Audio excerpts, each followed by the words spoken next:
여러분들 중에서 초등학교, 중고등학교 다니면서 아마 양호실 한 번도 가보지 않은 분들이 아마 태반일 것입니다. 옛날에는 양호실이 있긴 있었는데, 이제 사용을 안 하는 거죠. 이제 그런 데를 제가 이제 배정받았습니다. 여러분, 배정을 참 잘 받은 거죠. 아무도 이용하지도 않고, 누가 어지럽히지 않으니까 청소할 필요도 없는 그런 곳이었습니다.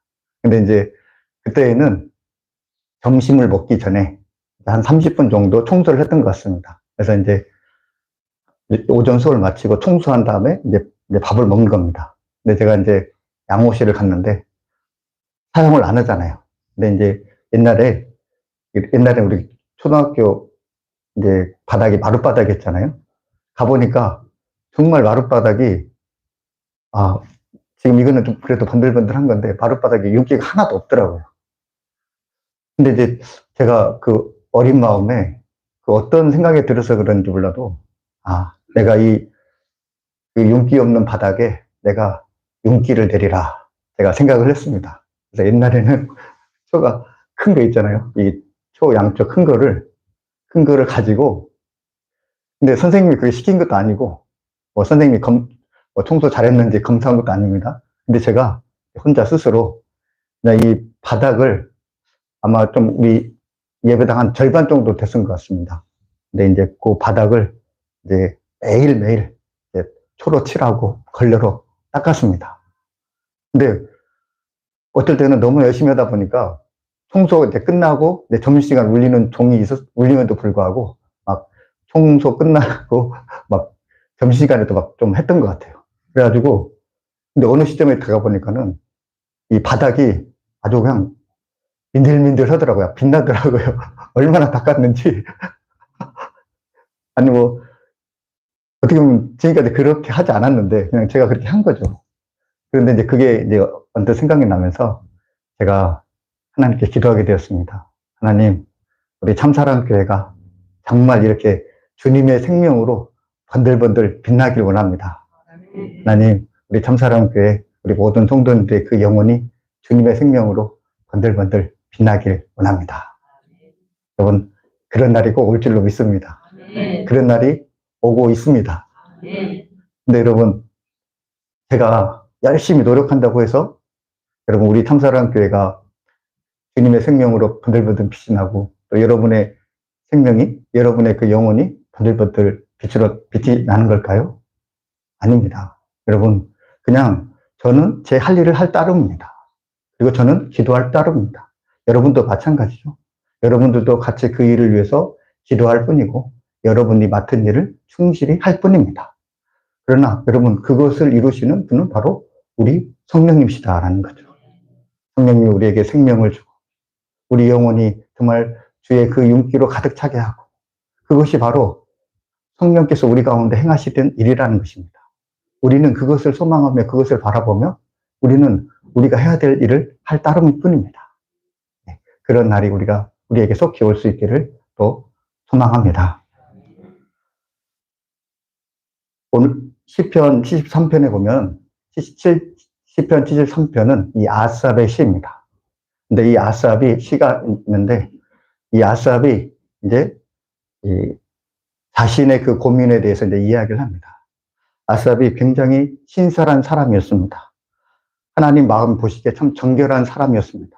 아삽은 생각하기에 하나님께서는 정결한 사람을 기뻐하신다 라고 이렇게 생각을 했습니다. 그래서 그렇게 평생을 살았습니다. 그런데 아삽이 그만 마음에 굉장히 실족한 마음이 생겼습니다.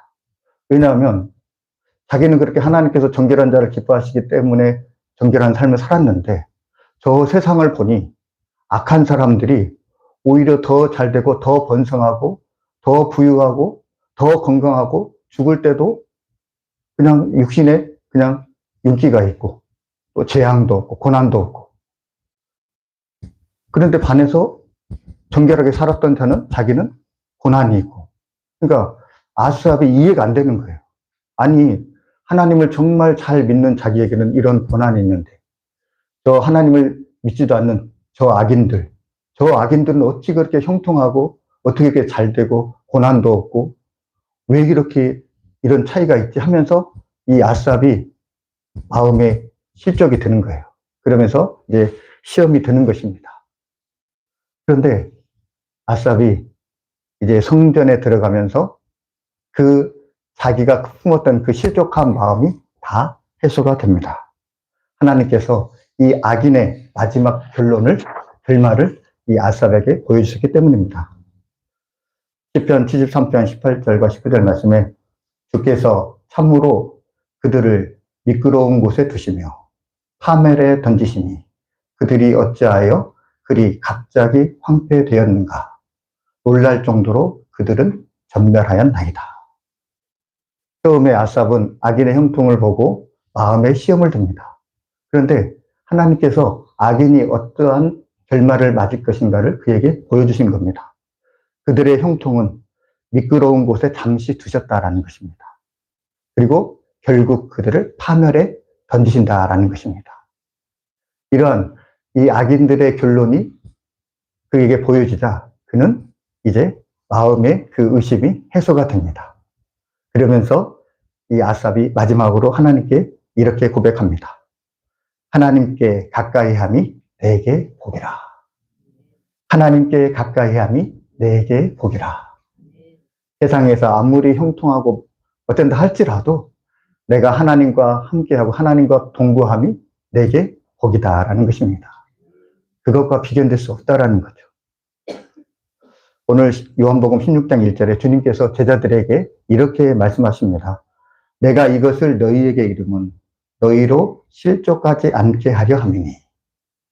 주님께서 이제 말씀을 하시는데 이 말씀을 하시는 이유는 바로 너희로 실족하지 않게 하기 위해서다라는 것입니다. 지금 제자들이 지금 실족할 수밖에 없는 그런 상황 가운데 있다라는 거죠.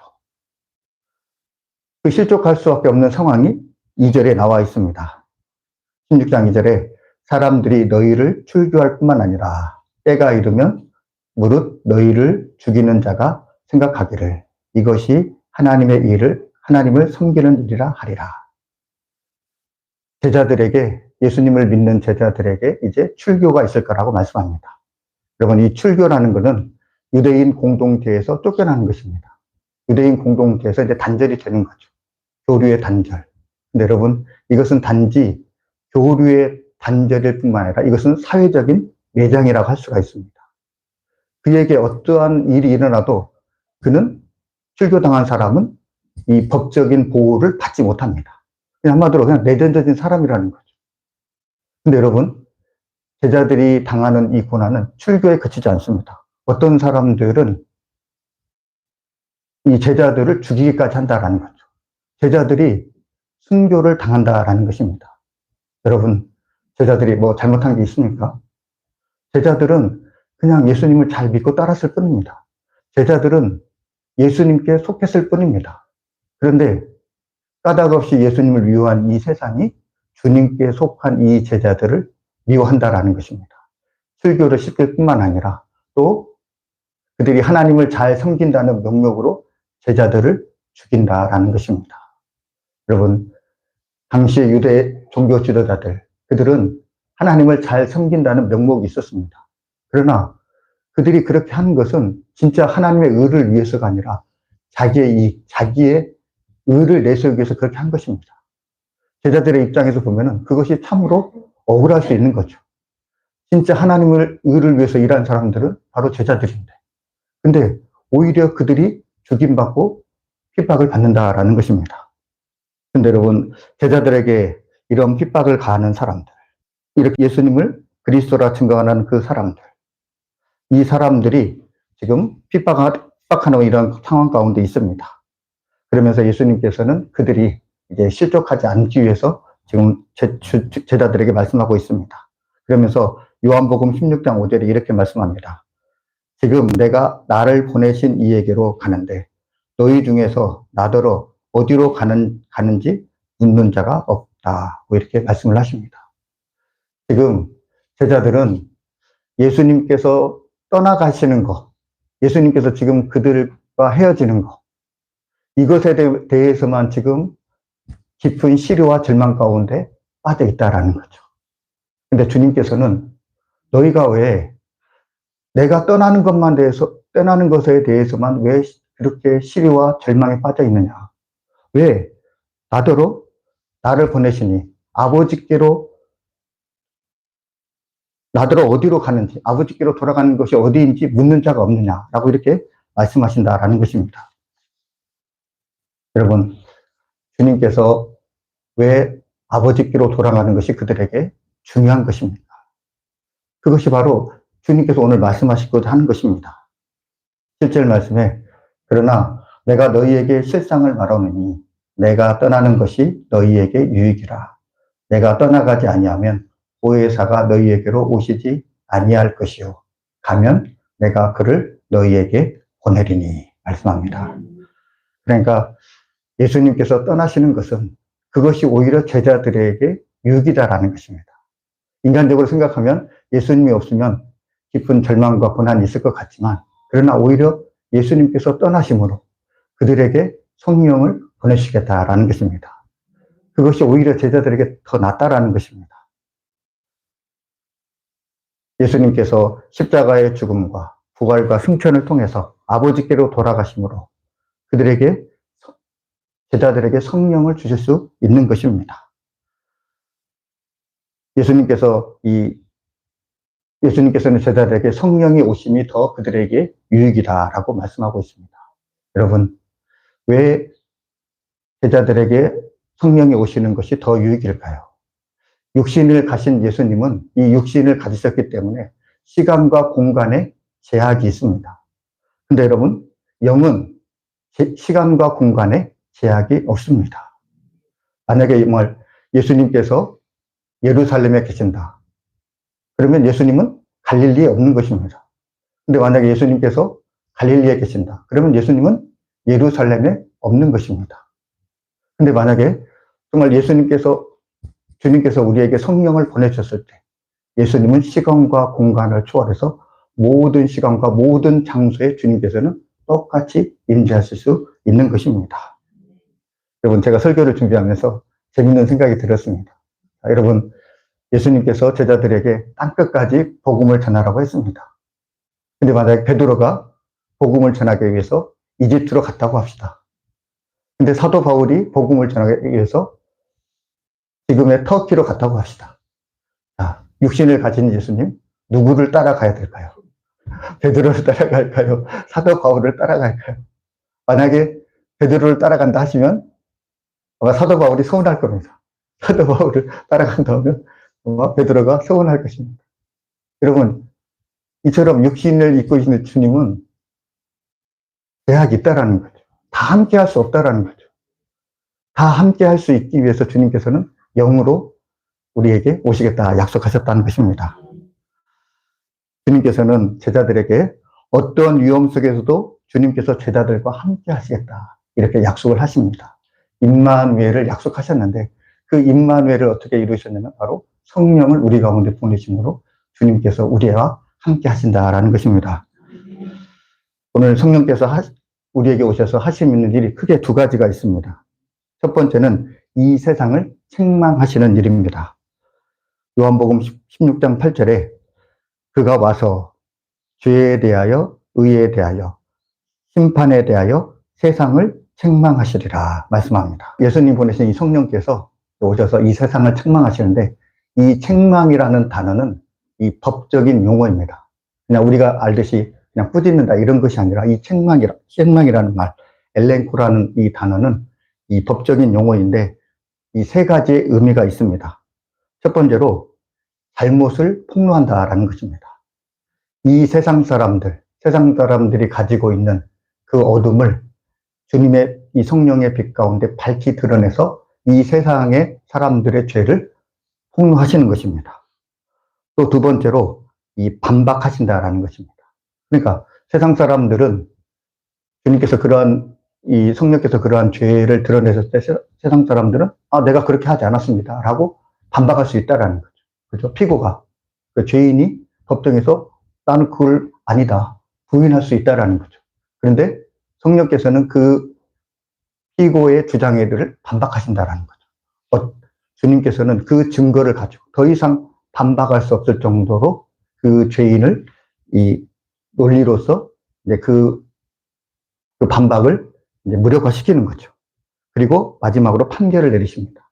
그들이 유죄임을, 그 증거로 말미암아 유죄임을 판결하시는 것입니다. 이것이 바로 이 책망하시는 것입니다. 그러니까 성령께서는 여러분 세상의 죄를 낱낱이 드러내십니다. 그리고 그들이 법적으로 유죄임을 확증을 하십니다. 반박할 수 없게 만드십니다. 그리고 성령은 그들이 유죄임을 강력하게 증언을 하십니다. 성령께서 이 구체적으로 책망하시는 것은 세 가지입니다. 이 죄에 대한 책망입니다. 이것은 이 죄라는 것은 그들이 예수님을 믿지 않은 죄입니다. 여러분 요한복음의 특징이 있습니다. 요한복음 2장부터 계속해서 이 10가지의 표적을 통해서 예수님께서 하나님의 아들이심을 계속해서 증거를 하고 있습니다. 예수님께서 이 땅에 오셔서 하나님의 아들이심을 보여주셨는데도 불구하고 세상은 어떻습니까? 예수님을 영접하지 않았습니다. 그들은 예수님을 거부했습니다. 이것이 바로 그들의 죄라는 것입니다. 두 번째는 의에 대한 책망입니다. 예수님께서 아버지께로 돌아간다라는 것입니다. 예수님께서 아버지께서 돌아가신다라는 것은 바로 하나님께서 예수님이 의롭고 이 세상이 불의하다라는 것을 드러내신다라는 것입니다. 세 번째로 심판에 대한 책망입니다. 그들이 유대인의 종교 지도자들과 이 빌라도가 예수님을 세상의 법정에서 유죄 판결을 내렸습니다.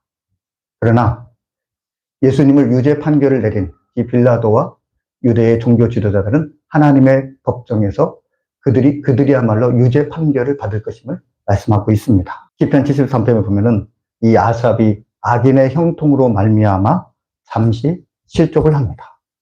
악인은 왜 이렇게 저렇게 잘 될까? 그러나 여러분 악인의 결말은 어떻습니까? 그들의 형통은 잠깐이었다라는 거죠.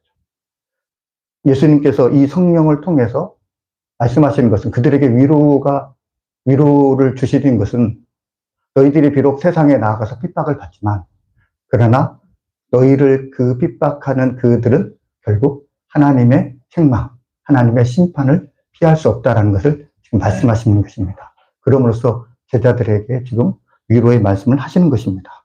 성령께서 두 번째로 하시는 사역은 제자들을 진리 가운데로 이끌어 주십니다. 요한복음 16장 13절 말씀, 우리 함께 같이 읽어볼까요? 그러나 진리의 성령이 오시면 너희를 모든 진리 가운데로 인도하시니 그가 스스로 말하지 않고 오직 그 것을 말하며 강대를 너희에게 알리시리라. 아멘. 예수님께서 자신의 영을 제자들에게 보내주십니다. 그리고 예수님의 영, 성령은 제자들을 진리의 길로 인도하신다라는 것입니다.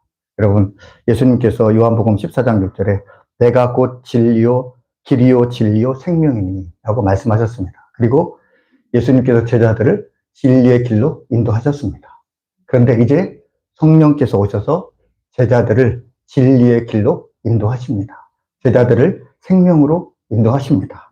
이제 제자들이 예수님께서 하셨던 그 사역을 제자들이 누렸던 것처럼 이제 성령께서 예수님께 하셨던 그 사역을 똑같이 동일하게 감당하심으로 그들이 이런 복을 누리게 되었다라는 것입니다. 근데 여러분, 성령께서 가르치는 것, 성령께서 진리로 인도하시는 것은 아주 새로운 것이 아닙니다. 바로 예수님께서 하셨던 그 말씀입니다. 성령은 예수님을 드러내는 그 일을 하십니다. 요한복음 14장 26절에 보혜사 곧 아버지께서 내 이름으로 보내실 성령, 그가 너희에게 모든 것을 가르치시고 내가 너희에게 말한 모든 것을 생각나게 하리라.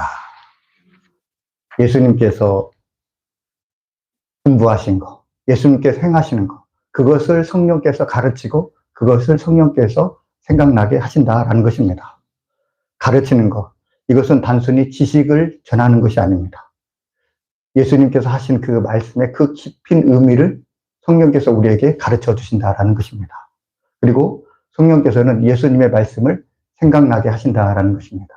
그래서 생각나게 하신다라는 것은 제자들이 각자의 상황이 있습니다. 그 상황 가운데 주님께서 지금 나에게 하시는 말씀이 이런 것이구나 하는 것을 지금 제자들이 깨닫게 하신다라는 것입니다. 여러분, 제가 문제 한번 내보겠습니다.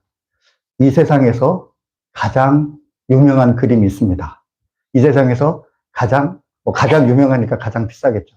가장 비싼 그림이 있습니다. 그리고 이 세상에서 사람들이 가장 많이 보는 그림이 있습니다. 여러분, 그 그림이 무엇일까요? 예? 최후의 관찰. 네. 최후의 관찰 아닙니다. 예? 네. 예, 그 그림은 바로 모나리자입니다. 예. 모나리자. 이 그림이 세상에서 가장 유명하대요. 그리고 가장 비싸대요. 그리고 가장 많이 본대요. 여러분, 이 모나리자의 그림값이 얼마인 줄 아십니까? 감장가가 무려 얼마일 것 같습니까? 아마 여러분 들으면 놀랄 것 같습니다. 2조 5천억 대라고 합니다. 2조 5천억 대라고 합니다. 와, 여러분, 모나리자 이 그림 감정가가 2조 5천억 대. 그리고 이 모나리자 그림이 루브르 박물관에 있거든요. 아마 여러분들도 가보신 분이 있을 것 같습니다. 수백만 명이 모나리자 그림을 보기 위해서 이 루브르 박물관을 찾아옵니다. 다른 것도 많이 있는데 특별히 이 사람들은 루브르 박물관 찾는 사람들은 이 모나리자를 보기 위해서 가는 거죠. 여러분, 모나리자 이름의 뜻을 알고 있습니까? 그 모나리자라는 그 뜻은 뭐냐면 모나라는 것은 귀비인을 뜻합니다. 무슨 부인. 그러니까 리자는 사람 이름입니다. 그러니까 모나리자는 리자 귀부인, 리자 부인이라는 뜻입니다. 근데 이 모나리자가 이 모나리자라는 이 그림의 이 리자씨죠. 이 리자씨가 누구인지를 잘 몰랐습니다. 그런데 2005년에 이제 그 레오나르도 다빈치죠. 레오나르도 다빈치의 조수가 쓴 이 메모가 발견이 되었습니다. 뭐라고 기록이 되어 있냐면 레오나르도가 지금 비단 상인 조콘도의 부인 리자 베라르디니의 초상화를 그리고 있다. 이렇게 되어 있습니다. 그런 메모가 이제 발견이 되었습니다. 그러니까 이 리자 씨는 누구냐면은 당시 1500년에 그 피렌체 상인 이 조콘도의 부인 리자 게라르디니의 리자 게라르디니가 그 바로 이 주인공이죠. 근데 여러분, 이것이 1500년에 그려졌습니다. 그리고 이것이 이제 굉장히 이 레오나르도 다빈치가 이 그림에 심혈을 기울입니다. 그런데 여러분, 이 당시에 1500년의 사람, 우리가 가보지도 않는 그 피렌체에 그 리자 게라르디니 이 여자의 얼굴을 우리가 지금도 생생히 볼 수 있다라는 거죠. 우리가 그 당시 지금으로부터 500년 전에 저 멀리 떨어진 그 옛날 사람의 그 리자 씨의 얼굴을 생생하게 볼 수 있는 이유는 바로 무엇 때문입니까? 바로 그림이 남아있기 때문에 그렇다는 거죠. 그 그림이 리자 게라르디니의 그 얼굴 모습, 무엇보다도 그 아름다운 미소, 그것을 아주 생생하게 보여준다라는 것입니다. 그렇죠? 여러분, 2000년 전에 예수님께서 저 갈릴리에서 3년 동안 사역을 하셨습니다. 2000년 전, 우리가 알지도 못하는 저 갈릴리, 그 시골에서 예수님께서 나사렛 청년이 3년 동안 공생을 했습니다. 그런데 여러분, 그 3년의 공생을 우리가 아직도 생생하게 기억을 하고 있고 그 3년의 공생이 우리에게 생생하게 의미를 부여하고 있다는 것입니다.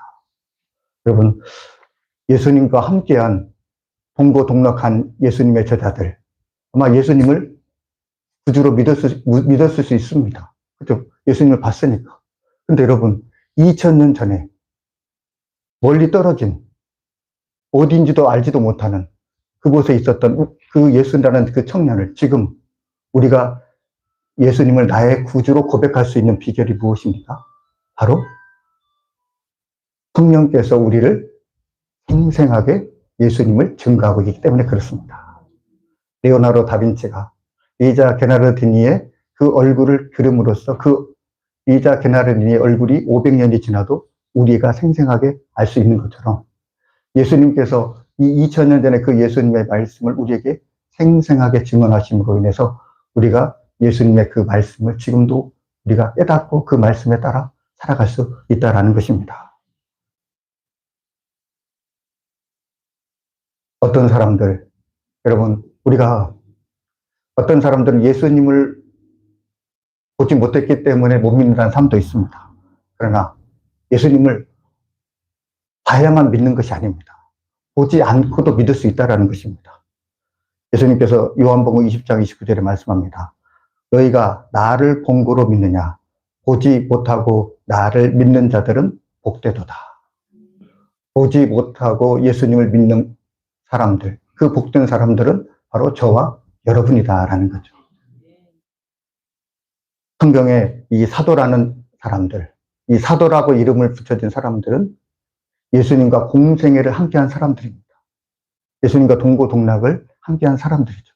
그런데 이 사도 중에서 예수님과 동고동락을 하지 않고 예수님을 만나지 못한 사람이 있습니다. 여러분, 그 사람이 누구입니까? 바로 사도 바울입니다. 사도 바울은 예수님을 만난 적이 없습니다. 물론 이제 만난 적은 있죠. 언제냐면 다메섹 도상으로 가는 길에 그 환상 가운데 예수님을 만나죠. 그런데 육신적으로 예수님을 한 번도 만난 적이 없습니다. 그럼에도 불구하고 여러분, 사도 바울이 예수님을 모릅니까? 아닙니다. 신약 성경에 27권이 있지만 사도 바울은 27권 중에 14권을 썼습니다. 14권을 썼다라는 것은 예수님을 보지 않는 그가 누구보다도 예수님을 더 잘 알고 있다라는 거죠. 여러분, 그것이 어떻게 가능했습니까? 바로 성령께서 그에게 계시를 주셨기 때문에 그렇습니다. 성령께서 그에게 예수님이 누구신가를 생생하게 바울에게 알려주셨기 때문에 구약의 말씀에 정통한 그 사도 바울은 이 구약의 말씀을 바탕으로 해서 그 구약에서 말씀하시는 그 예수님이 바로 이 예수님이다라는 것을 그가 눈이 뜨이게 되었다라는 것입니다. 아삽은 악인의 형통함 때문에 마음이 흔들렸습니다. 제자들은 세상의 핍박과 예수님의 떠나심에 대해서 마음이 슬퍼했습니다. 지금 제자들은 흔들리고 있는 상황이었습니다. 겉으로 보기에는 예수님을 모르는 사람들, 그 사람들이 더 오히려 힘이 더 강해 보입니다. 예수님을 잘 믿는 사람들이 오히려 그들이 손해를 보는 것 같습니다. 그러나 여러분, 주님은 그들에게 보이지 않는 더 깊은 진실을 보여주십니다. 그것은 바로 성령께서 그들과 함께 하신다라는 거죠. 성령께서 오셔서 악인들을 심판할 뿐만 아니라 그들을 진리의 길로 인도하셔서 그들이 예수님을 믿고 따를 수 있도록 도와주신다라는 것입니다. 그렇기 때문에 여러분, 이 아삽의 마지막 고백, 하나님께 가까이 함이 내게 복이라. 주님께서는 지금 제자들에게 이것을 말씀하고 계신다라는 거죠. 하나님께 가까이 함이 내게 복이라. 여러분, 우리가 어떻게 주님과 가까워질 수 있습니까? 그 역할을 하시는 분이 누구십니까? 바로 성령께서 우리에게 그 일을 하시는 것입니다. 성령께서 우리가 주님과 연합되게 하기 위해서 주님은 성령을 우리 가운데 보내주셨다라는 것입니다. 성령의 역할이 있기 때문에 우리가 주님을 가까이 할 수 있는 것입니다. 여러분, 저와 여러분에게 복이 무엇입니까? 여러분, 우리의 가장 큰 복은 주님을 가까이 하는 것, 주님과 함께 연합하여 주님과 동거하는 것, 이것이 이 세상에서 줄 수 없는 그것이 우리만이 가지고 있는 가장 큰 복인 줄 믿습니다. 성령께서 이 일을 하기 위해서 우리 가운데 오셨습니다. 저와 여러분, 오늘 아삽의 고백처럼 주님을 가까이 함이 내게 복이라. 이런 고백이 저와 여러분의 고백이 될 수 있길 바랍니다. 그리고 늘 주님과 가까이 하는 이 복을 붙들며 살아가는 저와 여러분이 되시길 주님의 이름으로 축복합니다. 기도하겠습니다. 사랑의 주님, 세상이 우리를 흔들고 때로는 믿음 때문에 어려움과 핍박을 겪게 될지라도 주님, 우리가 실족하지 않게 하여 주옵소서. 제자들을 홀로 두지 않으시고 보혜사 성령을 보내주셔서 언제나 함께하게 하신 것처럼 오늘 우리에게도 성령으로 함께 하심을 믿습니다. 성령 하나님, 우리의 마음 가운데 거하시며 우리의 눈을 열어 주셔서 예수 그리스도를 더욱 분명하게 알게 하여 주옵소서. 주님을 가까이 함이 되게 복이라. 성령님을 통해서 이 일이 이루어졌사오니 늘 주님과 함께하는 진정한 복을 누리게 하여 주옵소서. 이 모든 말씀 예수님의 이름으로 감사하며 기도하옵나이다. 아멘.